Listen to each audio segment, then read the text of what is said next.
Live TV, सच सबसे आगे। आप में से जो लोग जियो पॉलिटिक्स को समझते होंगे, जो अंतर्राष्ट्रीय स्तर पर जो राजनीति है या युद्ध हो रहा है उसको समझते होंगे, तो बहुत सारे लोगों को मालूम होगा कि सीरिया जो देश है उसमें आईएसआईएस के खिलाफ लड़ने के बहाने से यूएस ने अपनी आर्मी को डिप्लॉय किया हुआ है। एक लंबे समय से वहाँ यूएस आर्मी डिप्लॉयड है, जिससे कि वो सीरिया के माध्यम से पैलेस्टाइन हो, इज़राइल हो, इन सब में अपना दबदबा रखते हैं। इज़राइल के और अमेरिका की एयर बेसिस हैं, मिलिट्री बेसिस हैं सीरिया में। और अब ये खबर आ रही है कि अमेरिका के सैनिक जो हैं वो सीरिया छोड़ के भाग रहे हैं। आखिर ऐसा क्या हुआ है आप जानते हैं?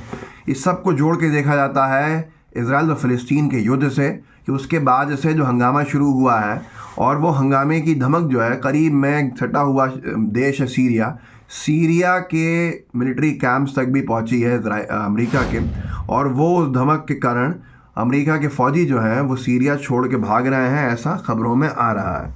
मैं आपको अगर एक वीडियो दिखाऊं तो आपको समझ में आएगा कि इस वीडियो को एक वीडियो नहीं दिखा रहा मैं, ये पूरा का पूरा कड़क न्यूज़ करके उन्होंने कवरेज किया है और भी सबने दिखाया है कि एयर स्ट्राइक जो है ईरान ने करी है यूएस के बेसिस के ऊपर, मिलिट्री बेसिस पर। और उसके बाद इराक़ ने भी हमला किया है सीरिया में, उन इलाकों में जहां यूएस की सेना है। और उसके बाद से इन्होंने लिखा, Iran air strike Syria, US troops क्या सीरिया छोड़कर जा रहे हैं, जो बाइडेन इराक़ अटैक। अगर हम देखें 1-2 महीने पहले की बात है, रॉयटर्स ने छापा था, US forces in Syria attacked 4 times in less than 24 hours। 4 बार हमले किए थे सीरिया में यूएस फोर्सेज ने 24 घंटों के अंदर अंदर। लेकिन अब क्या हो रहा है, एक बड़ा विषय है, उल्टा हमले होने लगे उसके बाद से जो यूएस ट्रूप्स हैं उनके ऊपर। एक अखबार है मिलिट्री टाइम्स, उसने लिखा अभी कुछ दिन पहले ही, एक हफ्ते पहले, कि attacks on US troops in Iraq and Syria claim to 130 हमले जो यूएस के ट्रूप्स हैं उनके ऊपर सीरिया में पिछले 2 महीने में हो चुके हैं। अक्टूबर 17 से लेके अब तक में यूएस के जो ट्रूप्स डिप्लॉयड थे उनके बारे में ये कहा जा रहा है कि वो वहाँ से भाग रहे हैं, और भाग के वो उस जगह को छोड़ना चाहते हैं जो सीरिया कहलाता है।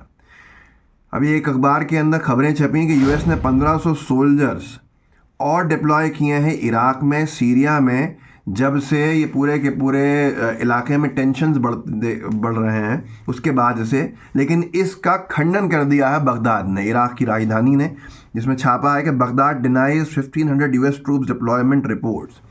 या तो झूठ बोल के माहौल बनाने के लिए, डराने के लिए ये खबर फैलाई गई यूएस मीडिया की तरफ से कि यूएस ने 1500 इराक़ में और आसपास के इलाकों के अंदर अपनी सेना के सैनिक जो हैं, सैन्य बल की संख्या बढ़ाई है, और 1500 और अतिरिक्त जो हैं शायद न्यू जर्सी से लाए गए थे, जो भी उनकी यूनिट थी, उनको डिप्लॉय किया है। तो इससे एक माहौल बने कि 1500 सैनिक यूएस ने डिप्लॉय किए हैं। लेकिन इसका खंडन हो गया बगदाद की तरफ से। बगदाद ने डिनाई कर दिया कि 1500 यूएस ट्रूप्स के डिप्लॉयमेंट की जो रिपोर्ट है उसका खंडन करते हैं। इसके बाद से बहुत सारी चीज़ें हो रही हैं, बहुत सी चर्चा हो रही है कि वाकई में एक झूठ के सहारे ये सब किया जा रहा था। न्यूज़ 18 ने भी लिखा है कि Iraqi resistance forced US to flee Syria base ? Iraqi resistance जो है उन्होंने हमले किए हैं जो यूएस की बेस है वहाँ सीरिया में। उससे पहले ईरान को बताया जाता है कि उसने भी हमला किया था, जिसके बाद से सीरिया भाग के जाने की खबरें हैं यूएस मिलिट्री ट्रूप्स की। अगर हम देखें तो जब ये हमले हुए थे, पहले शुरुआत इसकी अमेरिका की तरफ से हुई थी। ईरान के जो लोग हैं, अफसर हैं, उनको निशाना बनाया गया था। 27 अक्टूबर 2023 की आज तक की खबर थी कि ईरान समर्थित आतंकी संगठन IRGS के खिलाफ अमेरिका ने सीरिया में की स्ट्राइक, हमास के दोस्तों पर चुन चुनकर वार। शायद इस वक्त ये सोचा नहीं था कि ये जो हमले ईरान के समर्थित जो संगठन IRGS है उसके ऊपर हो रहे हैं, उसका परिणाम ये होगा कि ईरान भी हमले करेगा और ईरान के साथ साथ इराक़ भी हमले करेगा। और ऐसे हालात बन जाएंगे कि अच्छा खासा सीरिया में सुकून से यूएस मिलिट्री बेस थी, जिस पर बशर अल-असद, वहाँ के जो डिक्टेटर कह लीजिए, आरोप निरंतर लगा ही रहे थे कि वो आतंकी ट्रेनिंग कैंप चला रहा है यूएस उनके देश के अंदर। और अब ये खबर का आना कि जो यूएस आर्मी के ट्रूप्स हैं वो सीरिया को छोड़ के जा रहे हैं। यूँ कह लीजिए जिस तरह से हार्श शब्दों का इस्तेमाल किया फॉरेन मीडिया ने कि वो भाग रहे हैं सीरिया से। तो आप खुद देखिए कि क्या परिस्थितियां बन रही हैं, क्या हालात बन रहे हैं।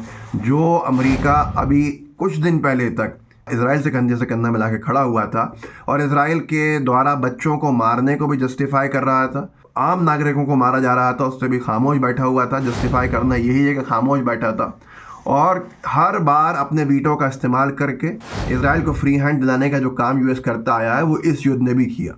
लेकिन अब हालात ये हो गए हैं कि यूएस को भी सीरिया से यूएस के ट्रूप्स के भागने की खबरें आ रही हैं, जबकि यूएस ने साफ कहा था कि वो वहाँ पर आईएसआईएस दोबारा न उठे इसलिए अपनी सेना की टुकड़ियों को डाला हुआ।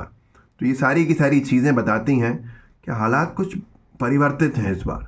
लेकिन क्या साजिश है, किसको नाम दिया जा रहा है, किसको बदनाम किया जा रहा है, ये बड़ा विषय है। पर जो इस युद्ध का एपिसेंटर है वो गाज़ा है। गाज़ा में जिस तरह से निरंतर हमले किए जा रहे हैं, पूरे गाज़ा को तबाह कर दिया गया है। इजराइल की बर्बरता देखने को मिली। बच्चों को मारने का जिन लोगों ने काम किया उनका भी कोई समर्थक हो सकता है, ये एक बड़ा विषय है। मैं नहीं जानता कि इतिहास में कभी, पिछले 100 साल के इतिहास में कहीं पर इतनी बड़ी संख्या में बच्चों को और आम नागरिकों को मारा गया होगा। ये शायद पहली जगह है जहां ये परिस्थितियां बनी हैं। मैं आपसे यही कहूँगा कि हालात भयावह हैं, बद से बदतर हैं। हम कुछ नहीं कर सकते, कम से कम इतना कर सकते हैं कि इंसानियत को बचाने के लिए, और भारत सरकार का ऑफिशियल स्टैंड भी यही है कि वो फ़िलिस्तीन को एक आज़ाद देश के रूप में देखना चाहता है, उसके पुराने स्टैंड पर कायम है और दोनों देशों में सुलह हो ये चाहता है। तो जब तक आप कुछ नहीं कर सकते, आप लोकतांत्रिक और संवैधानिक दायरे के अंदर बने हुए हैं और बने रहना भी चाहिए, तो कम से कम जो आपका अधिकार है, ऐसे वीडियोस आप बना सकते हैं, ऐसे वीडियोस को आप आगे पुश कर सकते हैं, ऐसे वीडियोस को आगे तक आप ले जा सकते हैं जिससे कि लोग जागरूक हो, जिससे कि लोगों को जागरूकता हासिल हो, जिससे लोग दुष्प्रचार से बच सकें और सही बात को आगे फैला सकें। इस बात में कितनी सच्चाई है, क्या खबर में असलियत है, ये तो आपको आने वाले दिनों पता चल जाएगा। वैसे गोदी मीडिया नहीं दिखाएगा, ना ग्लोबल इजराइल सपोर्ट मीडिया, पर सोशल मीडिया की ताकत यही है कि अगर इजराइल के अमेरिका के ट्रूप्स भाग रहे हैं सीरिया से तो उसकी खबर भी आ जाती है। इस वीडियो को आगे शेयर कीजिएगा, आपके प्लेटफॉर्म्स होंगे सोशल मीडिया के, उन पर शेयर कीजिएगा। और जितने आपके साथी व्हाट्सएप ग्रुप्स के अंदर हैं उन तक पहुंचाइए और उनसे भी कहिए कि आगे इसको बढ़ाएं ताकि लोगों तक पहुंच सकें और हम किसी हद तक लोगों को जागरूक करने में सफलता हासिल कर सकें। जय हिंद, जय भारत। द लाइव टीवी, सच सबसे आगे।